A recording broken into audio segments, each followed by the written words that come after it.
गनी है कोई वो बेनवाओं को हर जगह से, वो बेनवाओं को हर जगह से नवाजते हैं बुला बुला कर सल्लल्लाहु अलैका या रसूल अल्लाह वसल्लम अलैका या हबीब अल्लाह सल्लल्लाहु अलैका या रसूल अल्लाह वसल्लम अलैका या हबीब अल्लाह। नात कहती हूँ मैं, नात पढ़ती हूँ मैं, नात कहती हूँ मैं, नात पढ़ती हूँ मैं। प्यारे आका की मिदहत बड़ी चीज़ है, प्यारे आका की मिदहत बड़ी चीज़ है।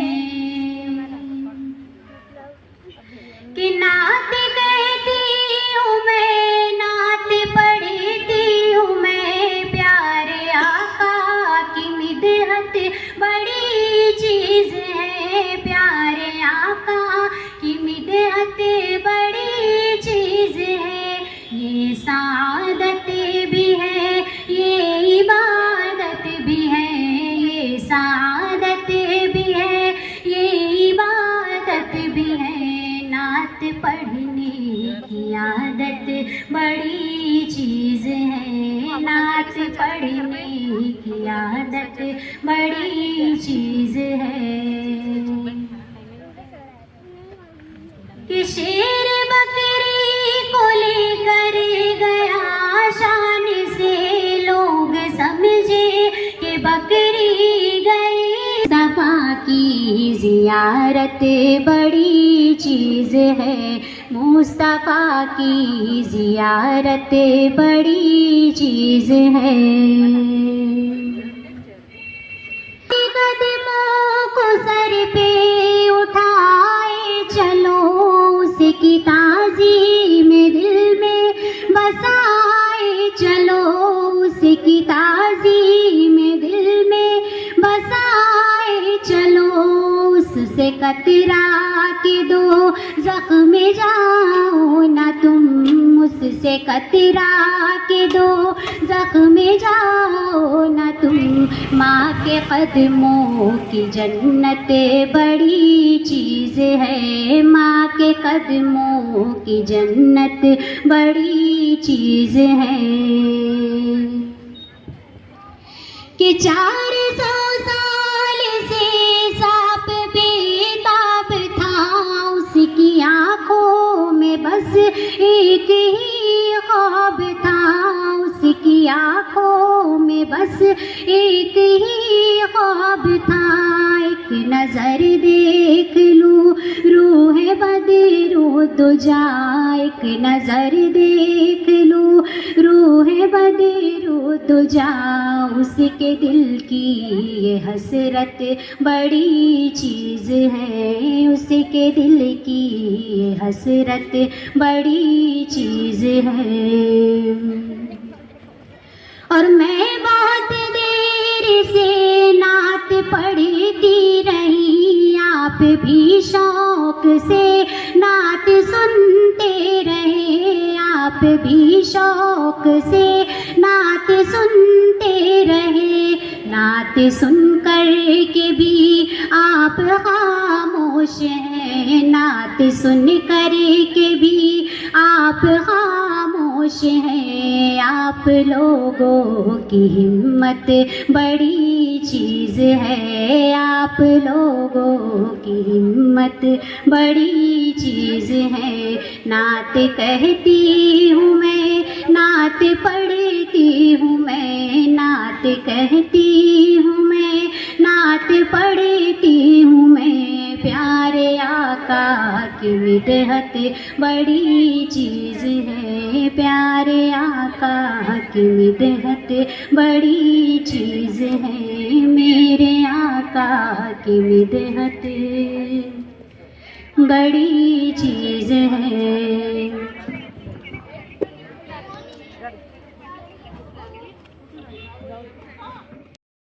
सदक़ल्लाहुल अज़ीम व सदक़ा रसूलुहुन नबियुल अमीनुल मतीनुल करीम व नहनु अला ज़ालिका लमिनश शाहिदीन व शाकिरीन वल्हम्दुलिल्लाहि रब्बिल आलमीन।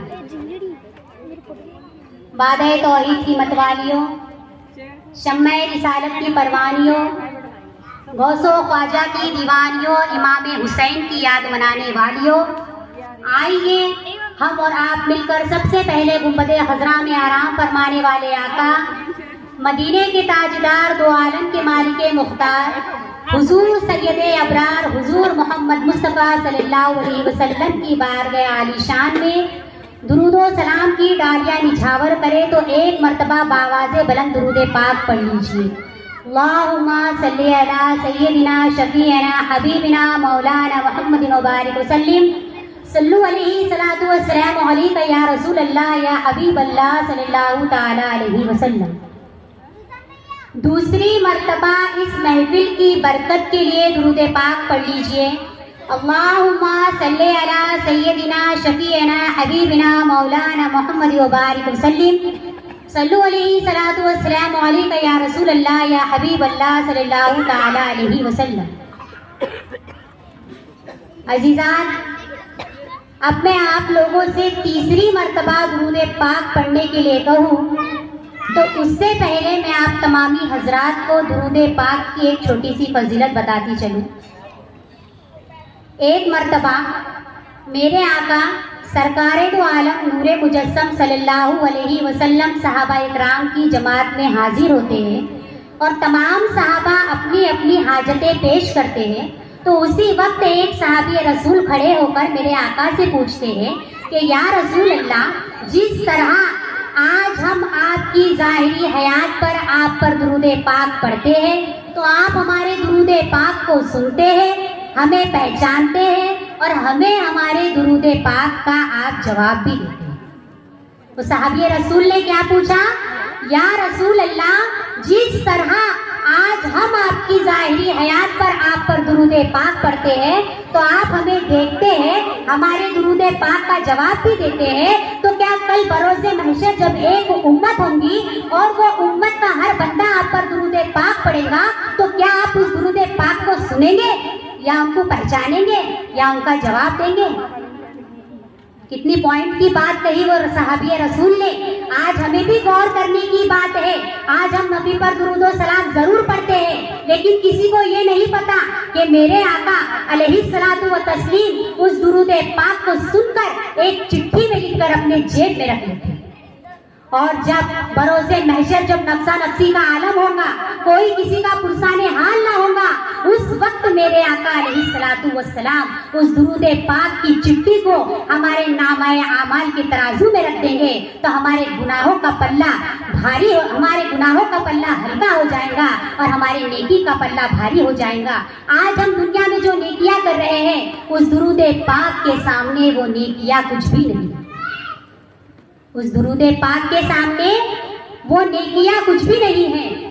तो सहाबी रसूल ने मेरे आका से पूछा कि या रसूल अल्लाह, क्या आप उन उम्मती को पहचानेंगे, उनका जवाब देंगे? तो सुनिए मेरे प्यारे आका, मीठे आका हुजूर अहमद मुस्तफ़ा मोहम्मद मुस्तफ़ा सल्लल्लाहु अलैहि वसल्लम मुस्कुराते हैं और फरमाते हैं, ऐ मेरे सहाबी रसूल सुनो, ऐ मेरे सहाबी सुनो, मैं उस दुरूद पढ़ने वाले उम्मती का दुरूद और सलाम सुनूंगा भी, उसे पहचानूंगा भी और उसे उसका जवाब भी दूंगा। सुभान अल्लाह। अपनी जबान को कतराइए मत, माशाल्लाह व सुभान अल्लाह कहने से शर्माइए मत, क्योंकि आप भले ही इस महफिल में खाली हाथ आए हैं, लेकिन इस महफिल से आपको खाली हाथ नहीं जाना है, बल्कि नेकियों को अपने झोली में भर भर कर लेकर जाना है।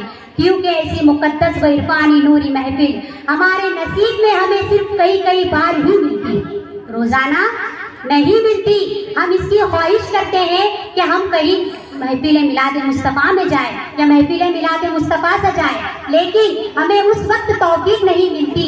और जब अल्लाह तबारक व तआला चाहता है, जिसके जरिए चाहता है, जिसके वसीले से चाहता है, अल्लाह ताला उसके वसीले से ऐसी नूरानी व इरफानी महफिल को मुनाकिद करवाता है और वहाँ पे अपने बंदों की हाजिरी को सआदत हासिल करता है। और जिस तरह यहाँ पर आप लोग आए हैं, अपनी मर्जी से नहीं आए। एक बात आप लोग जान लीजिए, क्या आप यहाँ पर आए हैं अपनी मर्जी से नहीं आए हैं, बल्कि यहाँ पे आपको लाया गया है। अब आप कहेंगे कि किस तरह लाया गया है? किसी के भी दिमाग में ये सवाल पहले आएगा कि ऐसा कैसा लाया गया है। तो देखिए, जहाँ जिक्रे हबीब होता है, खुद खुदा भी करीब होता है। जहाँ जिक्रे हबीब होता है, खुद खुदा भी करीब होता है। उनकी महफिल में बैठने वाला हर एक शख्स खुश नसीब होता है। तो देखिए, अल्लाह तबारक व ताला ने हमें खुद इस महफिल में भेजा है। हमें तो ये पता ही नहीं था कि हमें ऐसा मौका मिलेगा, लेकिन ये मौका हमें अल्लाह और उसके रसूल ने दिया है कि जब अल्लाह तबारक व ताला फरिश्तों को ज़मीन पर भेजता है और फरिश्ते जब ज़मीन पे आते हैं, सारे दुनिया का जायज़ा लेते हैं, सारे दुनिया में देखते हैं कि कौन सा बंदा क्या कर रहा है। और कल जब शाम हो जाती है तो फरिश्ते, सुबह के फरिश्ते शाम की हाजिरी देने के लिए अल्लाह की बारगाह में जाते हैं और अपने अपने दफ्तर को पेश करते हैं। अल्लाह तबारक व ताला उनसे पूछता है, ऐ मेरे फरिश्तों कहाँ गए थे? ऐ मेरे फरिश्तों कहाँ गए थे, जरा बताओ तो तुम कहाँ गए थे? तो फरिश्ते कहते हैं, ऐ अल्लाह तबारक व ताला, हम मारेगांव गए। कहाँ गए थे? आप लोग भी मेरे साथ थोड़ा कहेंगे तो मेरा हौसला और बुलंद हो जाएगा, क्योंकि ये रिश्ता है मोहब्बत कुछ इस तरह निभेगा। ये रिश्ता है मोहब्बत कुछ इस तरह निभेगा, कुछ तुम कदम बढ़ाओ, कुछ मैं कदम बढ़ाओ। तो अजीज़ात, फरिश्तों से अल्लाह तबारक व ताला पूछता है कि ऐ मेरे फरिश्तों तुम कहाँ गए थे? तो फरिश्ते कहते हैं, ऐ अल्लाह तबारक व ताला, हम मारेगांव में गए थे। वहाँ पे तेरे बंदियों ने एक इफ्तार की मुकद्दस महफिल सजाई थी। वहाँ पर कोई खिताब कर रहा था, कोई नात पढ़ रहा था, कोई दुरूद व सलाम पढ़ रहा था। तो अल्लाह तबारक व ताला बहुत खुश हो जाता है और फरिश्तों से मचल कर कहता है, ऐ मेरे फरिश्तों बताओ, क्या मेरे बंदे वहाँ पर मेरा जिक्र कर रहे थे? देखिए, हमें बताने की जरूरत नहीं है, मेरा रब अल्लाह तबारक व ताला खुद फरिश्तों से पूछता है, ऐ मेरे फरिश्तों बताओ, क्या वहाँ पर मेरे बंदे और बंदियाँ मुझे याद कर रहे थे? तो फरिश्ते कहते हैं, हाँ अल्लाह तबारक व ताला, तेरे बंदे और तेरी बंदियाँ तेरे और तेरे नबी का मुकद्दस जिक्र कर रहे हैं। तेरे बंदे और तेरे बंदियाँ तेरे और तेरे नबी का मुकद्दस जिक्र कर रहे थे। तो अल्लाह तबारक व ताला पूछता है, ऐ मेरे फरिश्तों, मेरे बंदे मुझसे क्या मांग रहे थे? ऐ मेरे फरिश्तों, मेरे बंदे मुझसे क्या मांग रहे थे? तो फरिश्ते अर्ज करते हैं, ऐ अल्लाह तबारक व ताला, तेरे बंदे तुझसे जहन्नम से रिहाई मांग रहे हैं। सुभान अल्लाह, तेरे बंदे तुझसे जहन्नम की रिहाई मांग रहे थे। अल्लाह तबारक व ताला खुश हो जाता है और फरमाता है, ऐ मेरे बंदो बताओ तो सही, मेरे फरिश्ते और क्या मांग रहे थे? तो फरिश्ते कहते हैं, ऐ अल्लाह तबारक व ताला, तेरे बंदे तुझसे जन्नत का जिक्र कर रहे हैं। सुभान अल्लाह, अल्लाह क्या फरमाते, फरिश्ते क्या फरमाते हैं अल्लाह से कि ऐ अल्लाह तबारक व ताला, वो बंदे तुझसे जन्नत मांग रहे थे, अपने गुनाहों की माफी मांग रहे थे, मग़फ़िरत मांग रहे थे, रो रहे थे, गिड़गिड़ा रहे थे, तेरे और तेरे रसूल को याद कर रहे थे। उस महफिल में सारे काम धाम छोड़कर तेरे और तेरे नबी का जिक्र सुन रहे थे। तो अल्लाह तबारक व ताला फरमाता है, ऐ मेरे फरिश्तों गवाह हो जाओ उस दिन के लिए, वहाँ पे जितने हाज़रीन मौजूद थे, मैंने सबके सबको बिना हिसाब व किताब माफ करके जन्नत अता की। सुभान, बिना हिसाबो किताब के उन्हें जन्नत अता फरमा दी। सुभान अल्लाह। देखिए, एक महफिल में आने की बरकत ये है, तो नबी पर दुरूद और सलाम पढ़ने की बरकत क्या होगी? जब इस महफिल में आने की बरकत ये है, तो मेरे आका अलैहि सलातु व सलाम के ऊपर दुरूद सलाम पढ़ने की बरकत क्या बहाने अब छोटी सी एक और हदीस मुझे याद आ गई है, तो मैं आप तमामी हजरात को सुनाना चाहूंगी। एक मर्तबा एक सहाबी रसूल ने मधुमक्खी से पूछा। किससे पूछा? मधुमक्खी से पूछा। शर्माइए मत, अल्लाह का जिक्र करने से शर्माना नहीं चाहिए। एक सहाबी रसूल ने मधुमक्खी से पूछा कि ऐ मधुमक्खी, तू तो फूलों का रस पीती है ना? पता है आप लोगों को भी कि मधुमक्खी फूलों का रस पीती है और अपने छत्ते में जाकर उबल देती है। और जाहिर सी बात है कि यहाँ पे जितने हाजिरीन मौजूद हैं, तमामी को ये बात बखूबी पता होगी कि फूलों का रस फीका होता है ना? पता है ना आप लोगों को? फूलों का रस फीका होता है। तो वो सहाबी रसूल जैसे ही मधुमक्खी को पूछते हैं, क्या है मधुमक्खी, तू फूलों का रस पीती है और उसे अपने छत्ते में जाकर उगल देती है, उसका रस तो फीका होता है, फिर तेरे शहद में इतनी मिठास क्यों आ जाती है? क्या कहते हैं वो सहाबी रसूल? तेरे शहद में इतनी मिठास क्यों आ जाती है? तो सुनिए कितना प्यारा जवाब देती है वो मधुमक्खी। वो मधुमक्खी कहती है, सहाबी रसूल सुन, मैं चमन में जाती हूँ, चमन से फूलों का रस चूसती हूँ और उस चमन से मैं अपने घर छत्ते तक मेरे आकाए दो आलम नूरे मुजस्सम सल्लल्लाहु अलैहि वसल्लम पर दुरूद और सलाम पढ़ती हुई जाती हूँ। बस उसी दुरूद की बरकत से मेरे शहद में लज्जत आ जाती है। उसी दुरूद की लज्जत से मेरे शहद में, उसी दुरूद पाक की बरकत से मेरे शहद में लज्जत आ जाती है। सुभान अल्लाह। तो क्यों ना हम भी दुरूद पाक पढ़ा करेंगे, तो क्या हमारी जबानों में लज्जत नहीं आएंगी?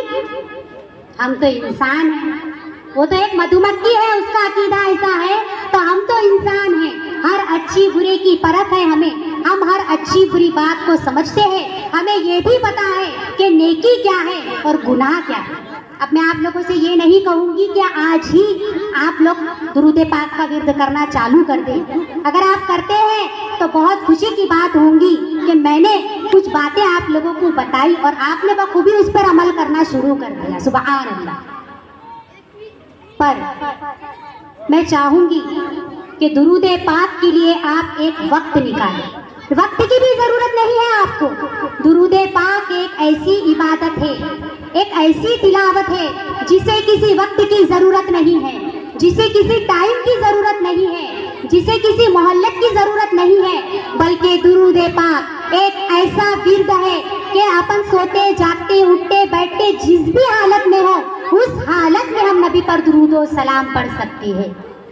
हम नबी पर दुरूद और सलाम पढ़ सकते हैं। और क्यों हम उस नबी पर दुरूद और सलाम ना पढ़े जिसने अपनी जिंदगी में हर वक्त अपनी उम्मती को चाहा, हर वक्त अपनी उम्मती उम्मती उम्मती को पुकारा?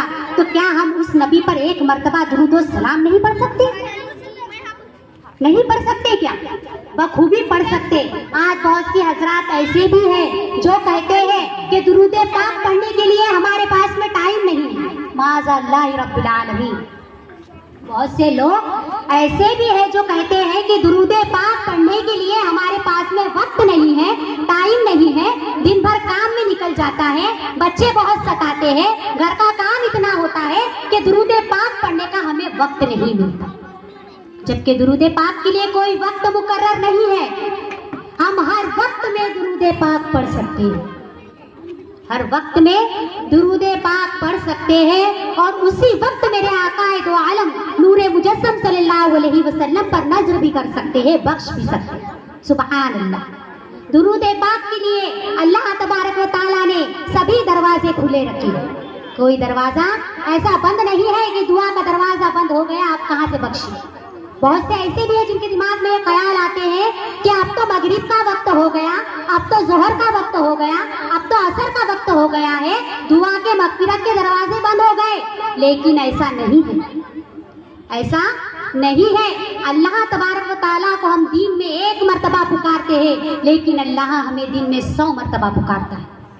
अल्लाह हमें दिन में 100 मर्तबा पुकारता है। तो जब अल्लाह हमें 100 मर्तबा पुकारता है तो क्या अल्लाह हमारे लिए अपने दरवाजे बंद कर देगा?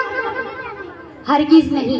अल्लाह तबारक व तआला के रहमत के दरवाजे हमारे लिए बरोज़े क़यामत तक खुले हैं।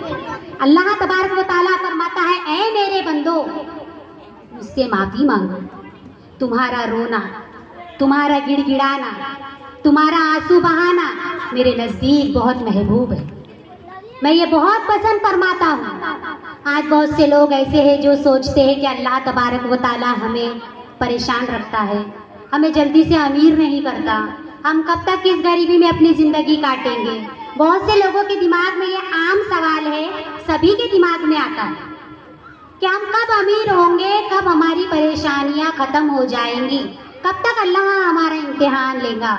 अल्लाह की बारगाह में रोते हैं, गिड़गिड़ाते हैं, अल्लाह से मांगते हैं कि या अल्लाह अब इस परेशानी के दिन को ख़त्म कर दे। तो अल्लाह तबारक व तआला फरिश्तों से कहता है, ऐ फरिश्तों इसका एक दिन और बढ़ा दो, ऐ फरिश्तों इसका एक दिन और बढ़ा दो, क्योंकि इस शख्स का रोना गिड़गिड़ाना मेरे नज़दीक बहुत महबूब है। अगर मैं इसे अता कर दूंगा तो ये मेरे नज़दीक इस तरह मुझे पुकारेगा नहीं, रहमान कह के नहीं पुकारेगा, रहीम कह के नहीं पुकारेगा, गफ्फार कह के नहीं पुकारेगा, जब्बार कह के नहीं पुकारेगा।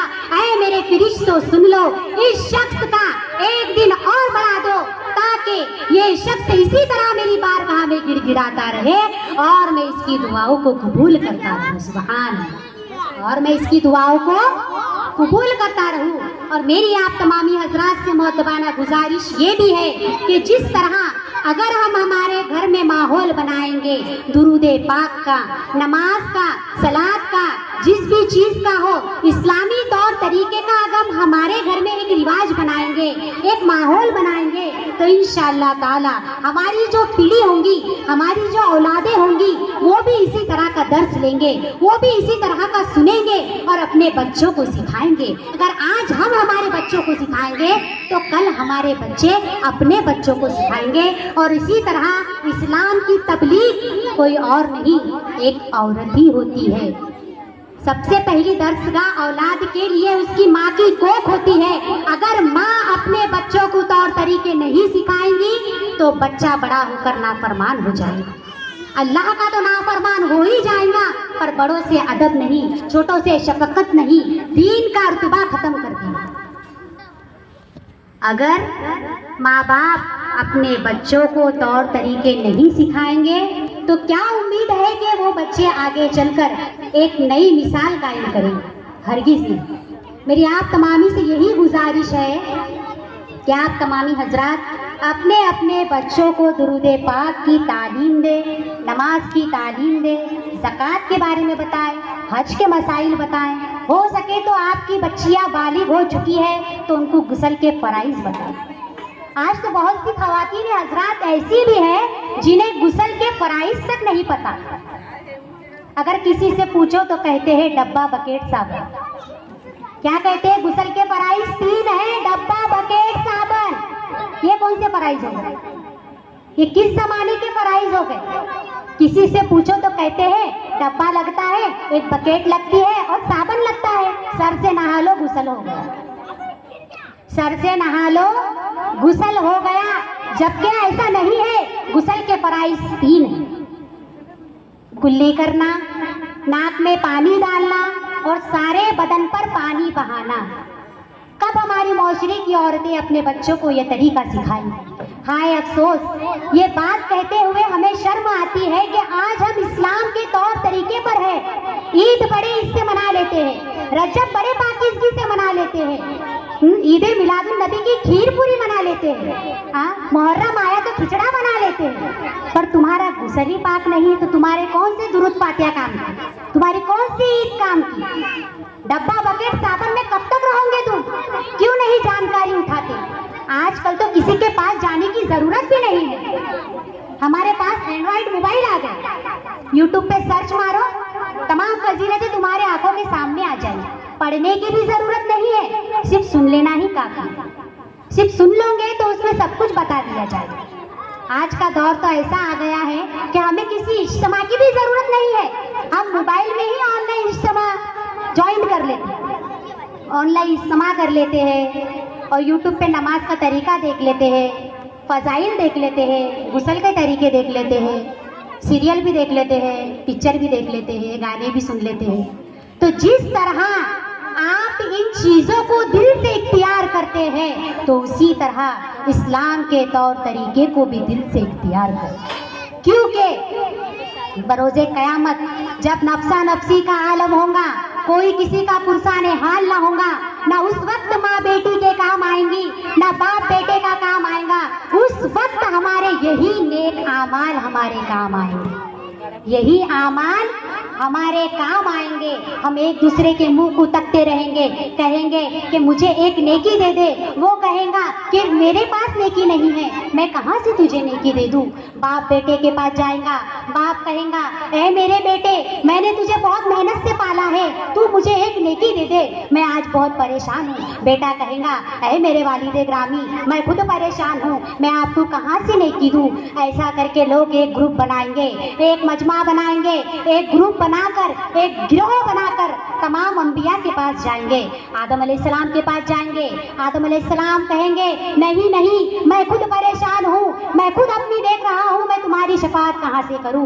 नूह अलैहिस्सलाम के पास जाएंगे, नूह अलैहिस्सलाम भी वही जवाब देंगे, यूनुस अलैहिस्सलाम भी वही जवाब देंगे, अय्यूब अलैहिस्सलाम भी वही जवाब देंगे, यूसुफ अलैहिस्सलाम भी वही जवाब देंगे, इब्राहिम अलैहिस्सलाम भी वही जवाब देंगे। जब लोग पूरी तरीके से मायूस हो जाएंगे, एक दूसरे को चेहरे को तकते रह जाएंगे, सोचने लगेंगे अब कहाँ जाए। हमारे नबी तो कहते हैं, हमारे उम्मत के नबियों तो कहते हैं, हमारे अल्लाह के नबी तो कहते हैं हम खुद नफ्सा नफ्सी के आलम में हैं, हम तुम्हारी कोई मदद नहीं कर सकते। तमाम के तमाम लोग रुस्वा हो जाएंगे। तो जब एक शख्स कहेगा कि ऐ मेरे लोगों, एक नबी है, एक नबी है जिन्हें मैंने साहिबे कौसर के पास देखा, जिन्हें रब ने कहा है कि मैं रब्बुल आलमीन हूँ, तो अपने महबूब को रहमतुल लिल आलमीन कहा। रब ने कहा मैं रब्बुल आलमीन हूँ और मेरा महबूब रहमतुल लिल आलमीन है। कहते हैं कि अल्लाह तबारक व तआला ने इस सारी कायनात को, इस सारी मखलूक को अल्लाह तबारक व तआला ने उन्हीं के नूर से, उन्हीं के सदके से बनाया है, उन्हीं के सदके से बनाया है। तो चलो उनके पास चलते हैं, चलो उनके पास चलते हैं। तो जब तमाम उम्मती मेरे आका अलैहिस्सलातु वस्सलाम की बारगाह में तशरीफ ले जाते हैं, तो मेरे आका फरमाते हैं अना, क्या फरमाते हैं? अना, अरे आओ आओ इधर आओ, मैं इसी के लिए तो पैदा किया गया हूँ। सुभान अल्लाह, आओ आओ, मैं इसी के लिए पैदा किया गया हूँ। मैं अल्लाह से तुम्हारी सिफारिश करूँगा और मैं तमामों को जन्नत में डालूंगा। सुभान अल्लाह, तमामों की बख्शिश फरमा कर जन्नत में डालूंगा। अब मैं एक शेर कहूँगी और उसके बाद में थोड़ी सी इफ्तार की फजीलत और रमज़ान की फजीलत बताकर अपना बयान ख़त्म करूँगी कि ज़मीं पे एक ही औरत दिखाई देती है। बहुत प्यारा शेर कह रही हूँ, जो जो अपनी माँ से सच्ची मोहब्बत करते हैं तो मचल कर सुभान अल्लाह कह दीजिए। ज़मीं पे एक ही औरत दिखाई देती है, बस एक माँ की मोहब्बत दिखाई देती है। ज़मीं पे एक ही औरत दिखाई देती है, बस एक माँ की मोहब्बत दिखाई देती है। और ऐ मेरी बूढ़ी माँ तेरे चेहरे की झुर्रियों की कसम, ऐ मेरी बूढ़ी माँ तेरे चेहरे की झुर्रियों की कसम, हर एक लकीर में जन्नत दिखाई देती है। सुभान अल्लाह, सुभान अल्लाह। अजीज़ात मोहतरम, जैसे कि मैंने आप लोगों को पिछली बार भी बताया था कि रमज़ान का माना होता है जलाने की। तो गोया अल्लाह तबारक व तआला साल भर के जो हमारे गुनाह होते हैं, जो भी हम लोगों ने गुनाह किए हैं, तो अल्लाह तबारक व तआला इस रमज़ान के महीने की बरकत से हमारे गुनाहों को जला देता है और हमें इस तरह कर देता है जैसा कि हम आज ही अपनी माँ के पेट से पैदा हुए, इस तरह नेक कर देता है अल्लाह तबारक व तआला। और शैतान को इस महीने में कैद कर दिया जाता है और आज सातों आसमान के दरवाजे, सातों जन्नत के दरवाजे हमारे लिए खोल दिए जाते हैं। और इस रमज़ान की रात इतनी मुबारक होती है कि जो शख्स रात भर इस रमज़ान के महीने में इबादत करता है तो साल भर की इबादतों से ज़्यादा इस महीने की इबादत पे उसको सवाब मिलता है। तो अल्लाह तबारक व तआला ने हमें कितना मुकद्दस महीना अता फरमाया है।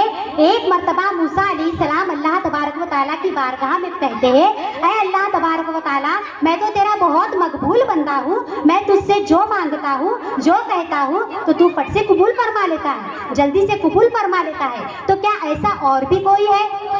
जो मर्तबा तूने मुझे अता किया है। मूसा अलैहिस्सलाम एक नबी थे। फिरौन का नाम आप लोगों ने सुना होगा। फिरौन को कत्ल करने वाले मूसा अलैहिस्सलाम थे, तो वो अल्लाह के नज़दीक बहुत नज़दीक थे। तो अल्लाह तबारक व तआला ने उनसे कहा, ऐ मूसा, एक ज़माना ऐसा आएगा जो मेरे मोहम्मद मुस्तफ़ा सल्लल्लाहु अलैहि वसल्लम का ज़माना होगा, और मैं उन्हें एक महीना अता फरमाऊँगा, रमज़ान शरीफ का मुक़द्दस महीना अता फरमाऊँगा। मेरे वो बंदे उस मुक़द्दस महीने में रोज़े रखेंगे, एक महीना मेरे लिए रोज़े रखेंगे। और जब वो बंदे इफ्तार के लिए बैठेंगे, अपनी सूखी हुई ज़बान से, अपने रूखे होठों से, अपने नाजुक बदन से अपने हाथ उठाकर इफ्तार के वक्त जब वो बंदे मुझसे गिड़गिड़ा कर दुआ मांगेंगे, ऐ मूसा सुन लो, मैं उस उम्मत की दुआ को कबूल फरमाऊंगा और मैं उनका मर्तबा तुमसे भी ज़्यादा बुलंद फरमाऊंगा। सुभान अल्लाह, एक नबी से ज़्यादा बुलंद मर्तबा हमारा है। तो सोचिए हम कितने नसीब वाले हैं कि अल्लाह तबारक व तआला ने हमें रमज़ान का मुक़द्दस महीना अता फरमाया। और मैं अल्लाह से यही दुआ करूंगी, अल्लाह तबारक व तआला आइंदा साल हमें इसी तरह रमज़ान मुक़द्दस का मुबारक महीना अता करे और हमारे तमाम गुनाहों को माफ़ करे। और सबसे पहले तो मैं किरण आंटी का बहुत बहुत शुक्रिया अदा करना चाहूँगी कि उन्होंने मेरे आवाम तक कुछ बातें कहने का, कुछ बातें समझाने का और ऐसा मुक़द्दस महफिल में मुझे बुलाने का बहुत बहुत शुक्रिया अदा करना चाहूँगी। और इसी बात के साथ मैं अपना बयान ख़त्म करना चाहूँगी। वाखिर दावाना अल्हम्दुलिल्लाहि रब्बिल आलमीन। नाते पाक के 2 अशार समाअत फरमाइए। मगर उनकी तस्वीर सीने में मौजूद है, जिसने लाकर कलामे इलाही दिया, जिसने लाकर कलामे इलाही दिया, वो मोहम्मद मदीने में मौजूद है। जिसने लाकर कलामे इलाही दिया, वो मोहम्मद मदीने में मौजूद है।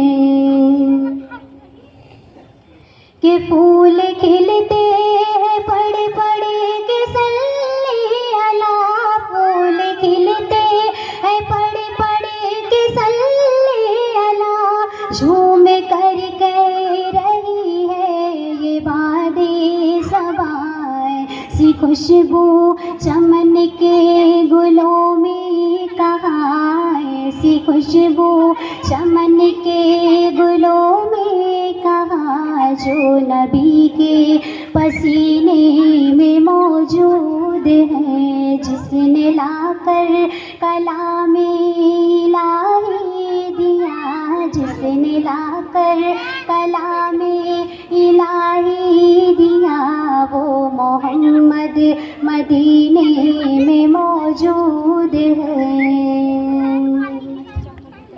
कि हमने माना कि जन्नत बात है हसी, हमने माना कि जन्नत बात है हसी, छोड़ कर हम मदीना न जाए कहीं, यूँ तो जन्नत में सब है मदीना नहीं, यूँ तो जन्नत में सब है मदीना नहीं, और जन्नत मदीने में मौजूद है। जिसने लाकर कलामे इलाही दिया, जिसने लाकर कलामे इलाही दिया, वो मोहम्मद मदीने में मौजूद है।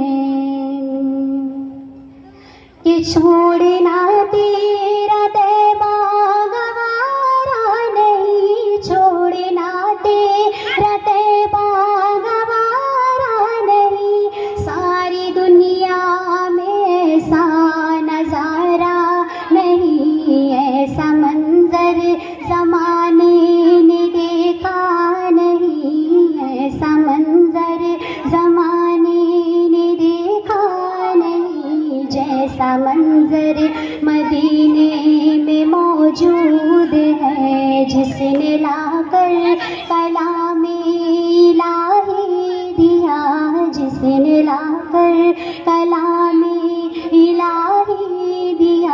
वो मोहम्मद मदीने में मौजूद है। हमने आँखों से देखा नहीं है मगर की तस्वीर सीने में मौजूद है।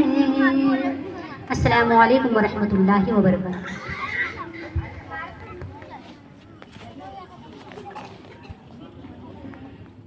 किरण देरकर आंटी और उनकी सभी सहकारी लोगों का तहे दिल से हम मुस्लिम ख़वातीन की तरफ से शुक्रगुजार हूँ। और उसी के साथ साथ आज मैं चाहती हूँ कि किरण देरकर आंटी का सत्कार मेरी मम्मी जी की तरफ से किया जा रहा है। तो प्लीज़ आंटी यहाँ पे सामने आइए और मेरे मम्मी की तरफ से छोटा सा सत्कार कबूल फरमाइए। सुनो ना,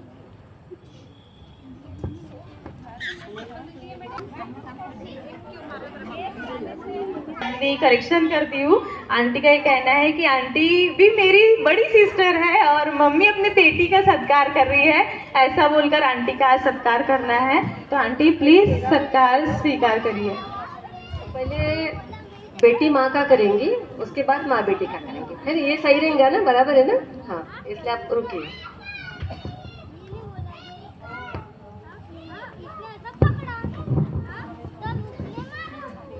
सभी को रमजान की बहुत बहुत शुभकामनाएं।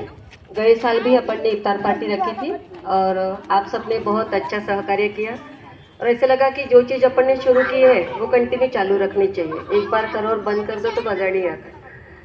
तो स्टार्टिंग में तो मैं भी रोज़ा रखती थी, रोज़ा का कितना इम्पोर्टेंस है मुझे पता है और आज मुस्कान ने भी बहुत अच्छे से समझाया सबको। और मुझे भी यही लगता है कि हम सभी एक ही कारखाने से पैदा हुए हैं, लेकिन हमारे सिर्फ गोडाउन्स अलग अलग है। सही बात है ना? अलग अलग गोडाउन्स में हम लोग हैं, लेकिन कारखाना हमारा, भगवान हमारा जो अल्लाह है वो एक ही है। एक ही जगह से हम सब लोग आए हैं, है ना? तो इसलिए एक दूसरे का सुख दुख समझ लेना, सबको सहकार्य करना, सबके साथ रहना, खुशियों में गम में भी एक दूसरे का साथ देना, यही मानुस के, यही हमारा धर्म है। सबके अल्लाह ने, भगवान ने सबको यही सिखाया है हमको। तो यही सोचकर हमने इफ्तार पार्टी का आयोजन किया है और ये करना अपना धर्म है ना? तो इसलिए जैसे अभी मेरा ने कहा कि इसके लिए सत्कार सम्मान, तो इसके लिए मैं तैयार नहीं हूँ। आपकी एक बहन समझकर आप मुझे सम्मानित कर रहे हैं तो वो मुझे मंजूर है, लेकिन पार्टी के आयोजन के लिए सत्कार नहीं लो, ये नहीं करूँगी, मैं एक्सेप्ट नहीं करूँगी। अभी जैसे मुस्कान ने बहुत सुंदर बताया कि रोजा का क्या महत्व है, इफ्तार पार्टी क्यों करते हैं, और उसने बहुत सुंदर सलाम गाया है, वो सब गाया, मैंने सुना है वो। तो भगवान भी यही कहता है कि उपवास करना है तो क्रोध का करो, है ना, अहंकार का करो। ये अगर दो चीज़ें नहीं रहते तो हमको आनंद ही रहता है। और आप लोग भी जब रोजा रखते हैं तो दिन भर शरीर की शुद्धि करते हैं, उसके साथ साथ मन की भी शुद्धि करते हैं। 5 बार आप सलाम नमाज पढ़ते हैं और दिन भर दूसरे के लिए प्रेयर करते रहते हैं। आपकी नमाज का बड़ी में जो डॉक्टर शाह उन्होंने मुझे बताया था कि जैसे नमाज पढ़ते तो उसमें कहा जाता है कि या अल्लाह, जिसके घर में धन नहीं है, जिसको धन की ज़रूरत है तो उनको धन दो, जिसके घर में बेटियों की शादी नहीं हुई है तो उनके शादियाँ करा दो, किसी को बहू नहीं मिलती तो वो कर दो, किसी के घर में अगर बीमार आदमी है तो उसको स्वास्थ्य दो। ये सुनकर मुझे बहुत अच्छा लगा, क्योंकि बहुत सारे लोग मंदिर में जाते हैं तो खुद के लिए ही मांगते हैं कि मुझे ये चाहिए, मुझे बेटा चाहिए, मुझे धन चाहिए, मेरे बच्चों को नौकरी चाहिए, और खुद की जो चीज़ें हैं वो मांगते मांगते हमारा लास्ट समय आ जाता, तब भी हमें पता नहीं चलता कि हमारा जन्म क्यों हुआ है, हम धरती पर क्यों आए हैं। लेकिन आप लोगों का नमाज के बारे में जब मैंने सुना तो सही में बहुत अच्छा लगा, और यही बात सबने समझनी चाहिए। ये जन्म हमको बार बार नहीं मिलता, एक ही बार मिलता है, और उस जन्म भगवान हमें क्यों भेजता है यहाँ पे। अल्लाह लोग या भगवान लोग भी तो तरसते थे कि मानव जन्म मिले, तो हमको तो सहजता के साथ मिला है, तो उस जन्म का हमें सार्थक करना है। ये जन्म जो मिला है उसमें हमको सबको सहकार्य करना है, सबको आनंद बांटना है और खुद भी आनंदी रहना है, इसीलिए हमको जन्म मिला है। और यह समझ जब मिली तब से ऐसा लगा कि जन्म में अब जितने दिन बचे हैं उसमें लोगों को आनंदित करना है और खुद भी आनंद लेकर रहना है। तो आप सब लोग यहाँ पे आए, स्नेह भोजन का आप मेरा आमंत्रण आप सब लोगों ने स्वीकार किया, इसलिए बहुत बहुत धन्यवाद, आपके आभारी हूँ। तो अभी मुस्कान भाभी ने बहुत अच्छे से हम सबको मार्गदर्शन किया, इसलिए उसको सम्मानित करते हैं। और हमारे काकी जी जो बेटी मानते हैं उनको भी माँ का भी सत्कार करना है। और एक छोटी सी बच्ची यहाँ पे आई है जो 6 साल की है, उसने पहली बार पूरा दिन भर रोजा रखा है, तो उसको भी सम्मानित करते हैं अपन, है ना। थैंक यू, धन्यवाद।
कि चलो दीवानों चले मदीना, मदीने वाले बुला।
you.